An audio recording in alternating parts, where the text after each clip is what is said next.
सितंबर का महीना था। काली अंधेरी रात थी। धीरे धीरे हवा की ठंडी लहरें आ रही थी। आकाश में बिजली चमक रही थी। महेंद्र चाचा अपने घर से दूर अपने खेत में घास काट खाट में सो रहे थे।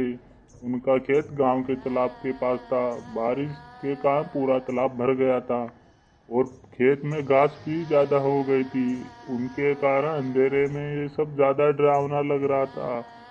उस तालाब किनारे आम का 6-7 बड़े पेड़ थे। आम के पेड़ की डालियों की आवाज भी काफी डरावने लगता है।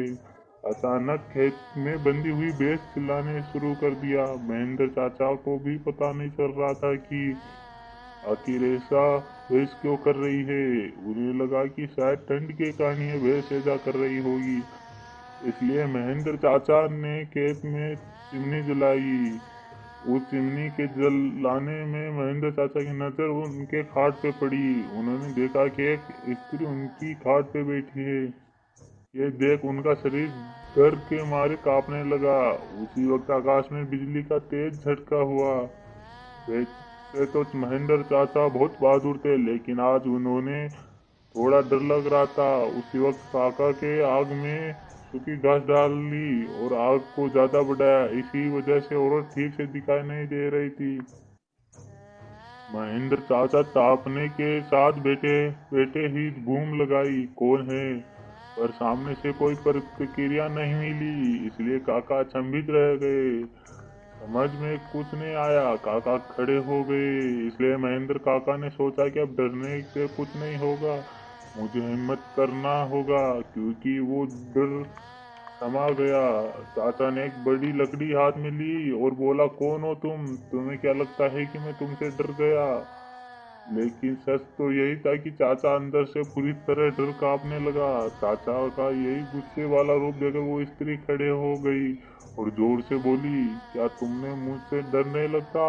चाचा हिम्मत की ओर बोले, चली जाओ वरना यही लाठी से मार मार के तेरा सिर फोड़ दूंगा।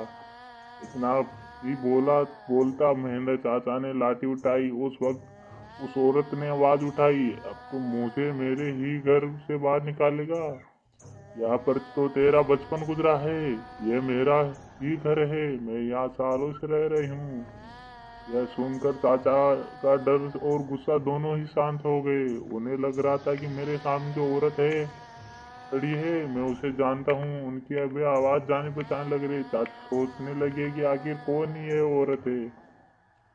अगर मैं इस औरत को जानता हूँ तो आखिर इतनी भयानक और विकराल रूप में कैसे है? अचानक, अरे यह तो ज्योति है, मेरी बड़ी बहन। बचपन बचपन में मैं और ज्योति साथ में ही खेत में चारा काटने का काम करते थे। अब महेंद्र चाचा को पूरी बात समझ में आ गई। ज्योति के बचपन की बात है, जब ज्योति 14 साल की थी।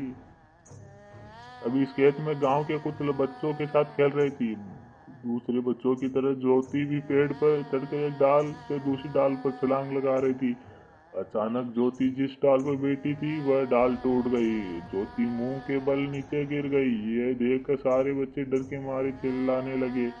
बच्चों के चिल्लाने की आवाज सुनकर बड़े लोग वहां पहुंचे और ज्योति को उठा के अस्पताल ले गए। तब तक देर हो चुकी थी। ज्योति की मौत हो चुकी थी। महेंद्र चाचा को सारी बात याद आ गई और वह सीधा ज्योति के पास जाके रोने लगा। वास्तव में वह ज्योति ही थी। गांव के एक बड़े बुजुर्ग ने कहा कि जब ज्योति की मौत हुई तब वो एक बच्ची थी, इसलिए उसे बालक समझ के उसे दफनाया गया था। लेकिन वास्तव में उसका अंतिम संस्कार की जरूरत थी, इसलिए ज्योति की आत्मा आज भी भटक रही है। महेंद्र चाचा ने तुरंत ही जहाँ दफनाया भाग गया। किसी की भी हिम्मत नहीं हो रही थी उसके पास जा सके। उसी वक्त ज्योति की आत्मा गांव वालों के सामने आके कहा कि आपकी बात सच